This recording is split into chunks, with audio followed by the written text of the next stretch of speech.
Hi అండి. ఈ అక్క రెగ్యులర్గా మా ఊరికి వడియాలు అప్పడాలు అమ్ముకుంటూ వస్తుందండి. మేము కూడా ఈ అక్క దగ్గర రెగ్యులర్గా కొంటూ ఉంటాము. ఈ రోజు ఏంటంటే ఈ అక్క అమ్మ అన్నం పెట్టు ఆకలేస్తుంది అని చెప్పింది. నిజంగా నాకు ఆ మాటతో కూడా చాలా అంటే చాలా బాధ అనిపించేసిందండి. వెంటనే వచ్చేసి అక్క సాంబార్ చేశాను, అన్నం తింటావా దోశలు పెట్టమంటావా అని అడిగితే, అమ్మ ఎండకు తిరిగేది కదా దోశలు వద్దు తప్పనగా ఉంటుంది అన్నం పెట్టనది, అందుకే అన్నం పెట్టేశాను తప్పనగా ఉంది అని చెప్పేసరికి వెంటనే థమ్స్అప్ అయితే పోసిచ్చేసానండి.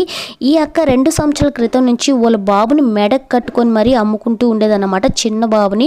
అందుకే ఆ అక్క చూడండి చాలా సంతోషంగా అన్నం అయితే తింటూ ఉంది. తర్వాత నా దగ్గర ఒక కొత్త శారీ ఉంటే అక్కకి ఇచ్చేసి, వాళ్ళ బాబు వస్తూ ఉన్నారు కదా వాళ్ళ బాబు కూడా బట్టలు ఇచ్చి బాబుకి స్నాక్స్ ఇచ్చి అయితే పంపించాను.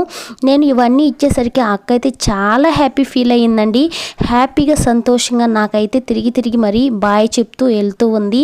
ఇట్లాంటి వాళ్ళకి పెట్టాలి అంటే నాకైతే చాలా హ్యాపీగా ఉంటుందండి. నిజంగా మీకు ఎలా ఉంటుందో కామెంట్ చేయండి.